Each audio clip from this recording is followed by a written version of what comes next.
اننی اللہ لا الہ الا انا فاعبدونی واقیم الصلاۃ لذکری۔ یہاں تک کہ پڑھا کہ حالت ہی بدل گئی، کہنے لگے کہ اچھا مجھے بھی حضرت محمد مصطفیٰ صلی اللہ علیہ وآلہ وسلم کی خدمت میں لے چلو۔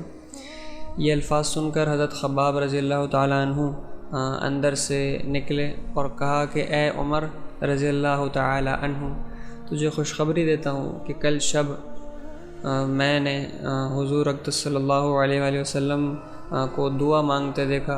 معلوم ہوتا ہے کہ حضور صلی اللہ علیہ وآلہ وسلم کی دعا تمہارے حق میں قبول ہوئی۔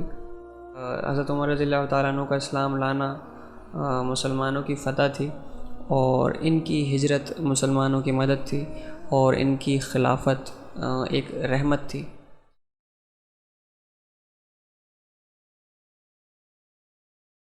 اعوذ باللہ من الشیطان الرجیم، بسم اللہ الرحمن الرحیم۔ الحمد للہ رب العالمین الرحمن الرحیم مالک یوم الدین، ایاک نعبد و ایاک نستعین، اہدنا الصراط المستقیم صراط الذین انعمت علیہم غیر المغضوب علیہم ولا الضالین آمین۔ ربی اشرح لی صدری ویسر لی امری واحلل عقدۃ من لسانی یفقہوا قولی۔ السلام علیکم ورحمۃ اللہ وبرکاتہ۔ امید کرتا ہوں آپ سب خیریت سے ہوں گے۔ دوستوں، آج کا ہمارا ٹاپک ہے حضرت عمر رضی اللہ تعالیٰ عنہ کا قصہ۔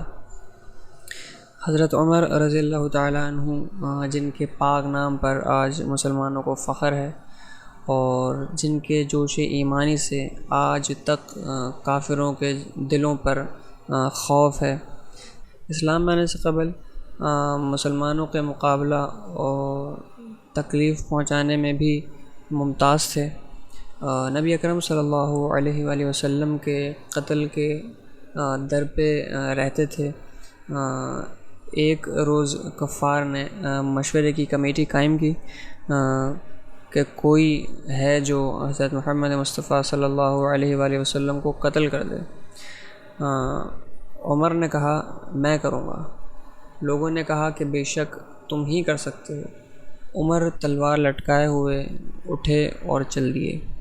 اسی فکر میں جا رہے تھے کہ ایک صحابی قبیلہ زہرہ کے، جن کا نام حضرت سعد بن ابی وقاص رضی اللہ تعالیٰ عنہ ہے، اور بعض لوگوں نے دوسرے صاحب لکھے ہیں، وہ ملے راستے میں۔ انہوں نے پوچھا کہ عمر کہاں جا رہے ہو؟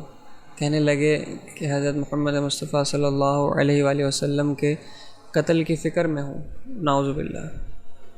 سعد نے کہا کہ بنو ہاشم اور بنو زہرہ اور بنو عبد مناف سے کیسے مطمئن ہو گئے؟ وہ تم کو بدلے میں قتل کر دیں گے۔ اس جواب پر بگڑ گئے، یعنی غصے میں آ گئے، اور کہنے لگے کہ معلوم ہوتا ہے کہ تو بھی بے دین ہے، یعنی مسلمان ہے۔ تو غصے میں آ کر انہوں نے کہا لا، پہلے تجھے ہی نمٹا دوں۔ یہ کہا کر تلوار سونت لی، اور حضرت سعد رضی اللہ تعالیٰ عنہ نے بھی یہ کہہ کر ہاں میں مسلمان ہو گیا ہوں، تلوار سنبھال لی۔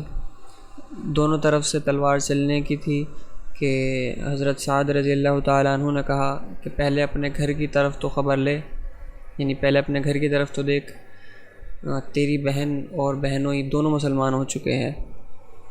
یہ سننا تھا کہ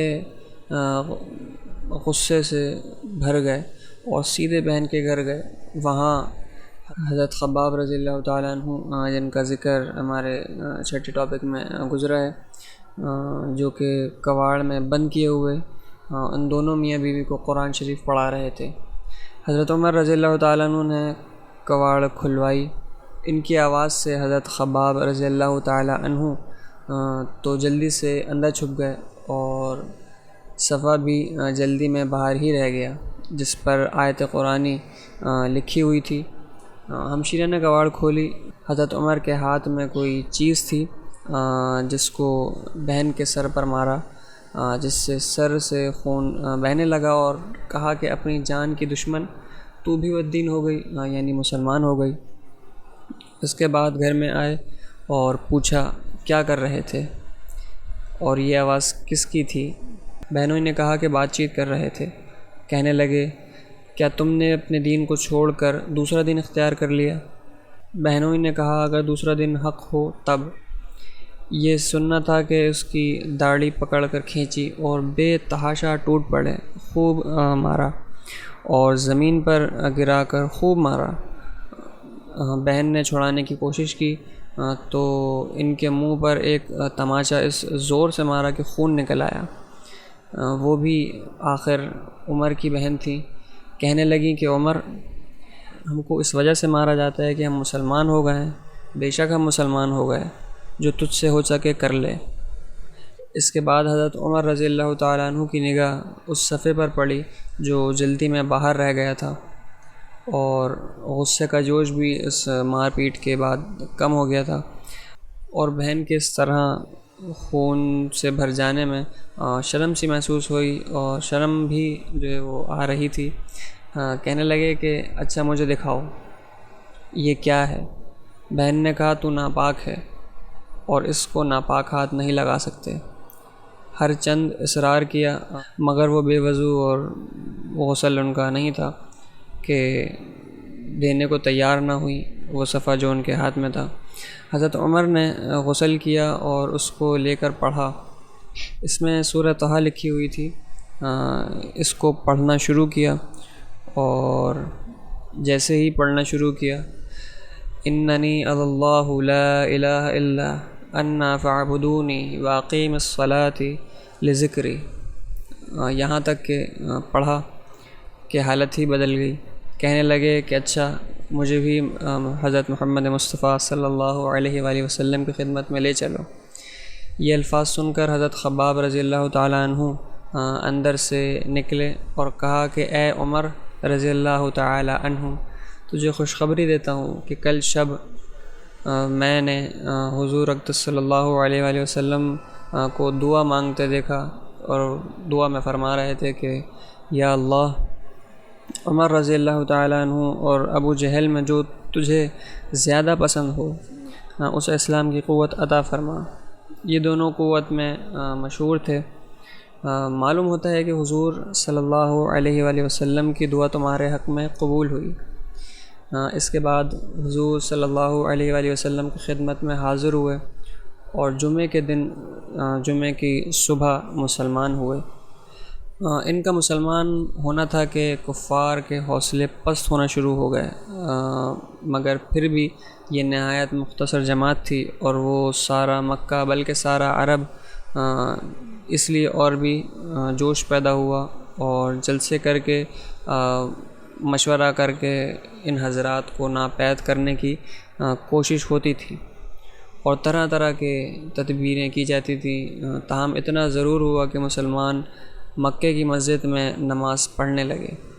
حضرت عبداللہ بن مسعود رضی اللہ تعالیٰ عنہ فرماتے ہیں کہ حضرت عمر رضی اللہ تعالیٰ عنہ کا اسلام لانا مسلمانوں کی فتح تھی، اور ان کی ہجرت مسلمانوں کی مدد تھی، اور ان کی خلافت رحمت تھی۔ دوستو یہ تھے حضرت عمر رضی اللہ تعالیٰ عنہ کا قصہ چھوٹا سا، جو جن کی بدولت اسلام لانے پہ جن کے بارے میں حضرت عبداللہ بن مسعود رضی اللہ تعالیٰ عنہ فرما رہے ہیں کہ حضرت عمر رضی اللہ تعالیٰ عنہ حضرت عمر رضی اللہ تعالیٰ عنہ کا اسلام لانا مسلمانوں کی فتح تھی، اور ان کی ہجرت مسلمانوں کی مدد تھی، اور ان کی خلافت ایک رحمت تھی۔ اللہ تعالیٰ سے دعا ہے کہ اللہ تعالیٰ ہم سب کو اسلام کو سمجھنے کی، اس کو پڑھنے کی اور اس پر عمل کرنے کی ہم سب کو توفیق عطا فرمائے، جو کہ اتنی مشکلات کے بعد اور اتنی دشواریوں کے بعد جو ہے وہ ہم تک پہنچائے۔ اللہ تعالیٰ اس کی حفاظت فرمائے، اور ہم سب کو اس پر چلنے کی، اس کو سمجھنے کی، اس کو پڑھنے کی اور آگے لوگوں تک پھیلانے کی توفیق عطا فرمائے۔ السلام علیکم ورحمۃ اللہ وبرکاتہ۔